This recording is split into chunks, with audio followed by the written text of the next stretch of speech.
Assalamualaikum warahmatullahi wabarakatuh. Perkenalkan saya Cahaya Tiara, NIM 2303010077.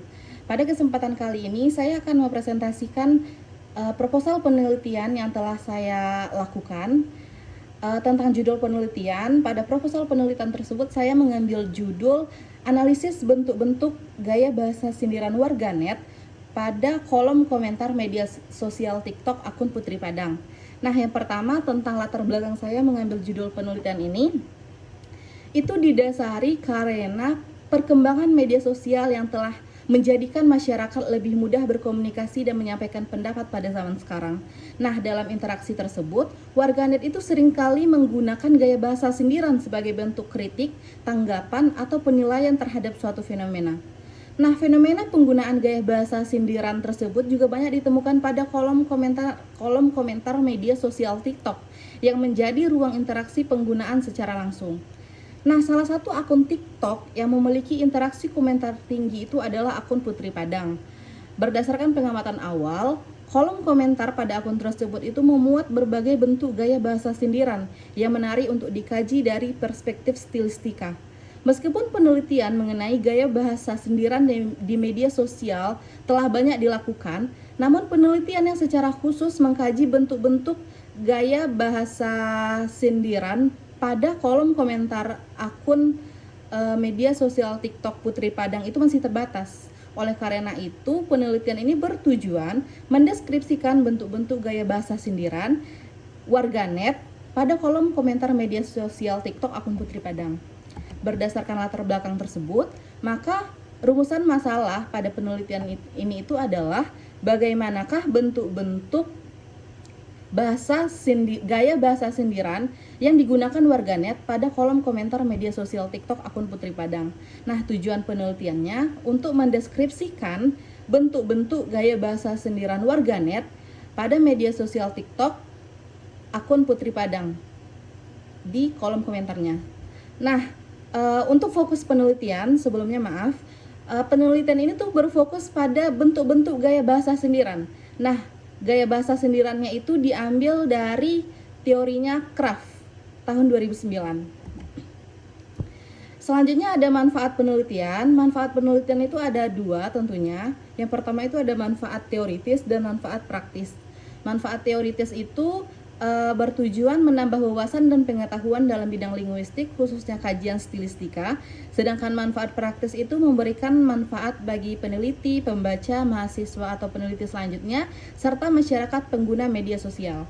Untuk definisi operasional, penelitian ini menggunakan 3 definisi operasional, yaitu gaya bahasa sindiran, warganet, dan TikTok. Selanjutnya landasan teori. Teori yang digunakan dalam penelitian ini tuh terdiri dari 4 teori utama. Yang pertama itu gaya bahasa. Dalam gaya bahasa itu akan dijabarkan tentang pengertian gaya bahasa, fungsi gaya bahasa, dan jenis-jenis gaya bahasa. Selanjutnya itu ada gaya bahasa sindiran. Yang pertama itu yang akan dijabarkan adalah pengertian gaya bahasa sindiran dan bentuk-bentuk gaya bahasa sindiran. Selanjutnya itu ada media sosial TikTok dan kolom komentar sebagai objek kajian bahasa. Nah, selanjutnya ada penelitian relevan. Untuk penelitian relevan itu dalam proposal ada 3 yang berasal dari Universitas Maritim Raja Ali Haji dan 2 lagi berasal dari univ lain. Nah, yang pertama itu salah satunya penelitian relevannya yang ditulis oleh Kak Augie Listiani dengan judul Analisis Gaya Bahasa Sindiran dalam Film Series Induk Gajah karya Ira Gita Natalia Sembiring. Nah, yang kedua itu dari Kak Siti Nur Amelia dengan judul Analisis Penggunaan Gaya Bahasa Sarkasme Netizen kepada Jokowi pada akun Volkatif. Selanjutnya tertera pada proposal. Nah, tentang kerangka berpikir, secara teoritis atau teori yang diambil itu adalah teori gaya bahasa. Secara konseptual, maka gaya bahasa itu dipersempit menjadi gaya bahasa sindiran. Nah, secara operasional, kerangka berpikirnya itu adalah analisis bentuk-bentuk gaya bahasa sindiran warganet pada kolom komentar media sosial TikTok akun Putri Padang. Tentang metodologi penelitian, yang pertama itu adalah pendekatan dan jenis penelitian. Penelitian ini itu merupakan penelitian deskriptif kualitatif. Tempat penelitiannya fleksibel, bisa di mana saja, karena ini merupakan menganalisis kata atau frasa pada kolom komentar. Nah, peneliti melakukan penelitian ini itu di Perpustakaan Universitas Maritim Ali Haji dan rumah peneliti sendiri di Tanjung Pinang, Kepulauan Riau. Selanjutnya waktu penelitian dimulai dari bulan Mei sampai dengan Agustus 2026. Nah, untuk instrumen penelitian, yang pertama itu adalah peneliti sendiri sebagai instrumen utama, dan instrumen pendukungnya adalah pedoman pengumpulan data dan tabel analisis data. Selanjutnya itu ada data dan sumber data. Data penelitian ini itu berupa kata, frasa, kalimat pada kolom komentar media sosial TikTok akun Putri Padang. Sedangkan sumber datanya tentu ada dua. Yang pertama ada primer dan sekunder. Primer itu adalah data yang diambil pada kolom komentar media sosial TikTok akun Putri Padang. Sedangkan sekunder itu berasal dari buku jurnal ilmiah atau skripsi yang dibaca. Selanjutnya ada teknik pengumpulan data. Teknik pengumpulan data penelitian ini adalah teknik dokumentasi.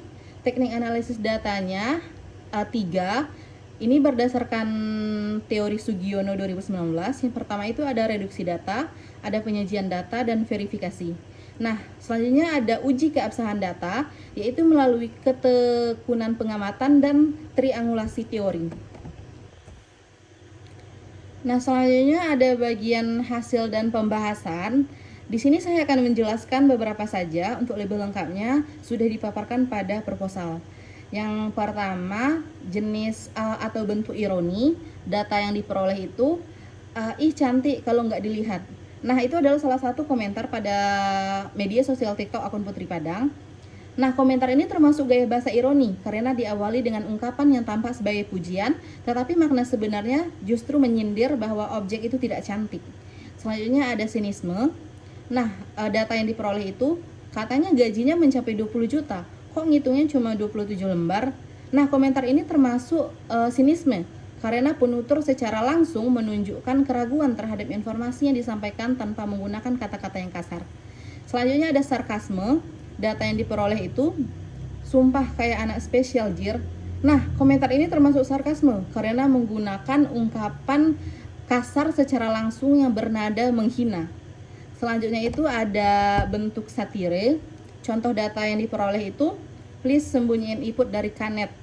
Kanet di sini itu adalah Korean netizen.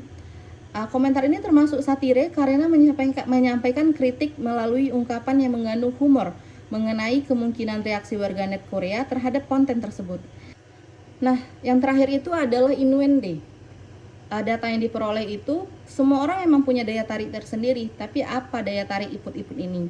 Nah, komentar ini itu termasuk innuende karena sindiran disampaikan itu secara halus melalui pertanyaan retoris yang meragukan daya tarik objek tanpa menggunakan kata-kata kasar.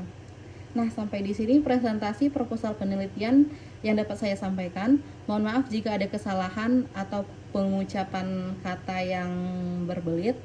Wabillahi taufiq walhidayah. Wassalamualaikum warahmatullahi wabarakatuh.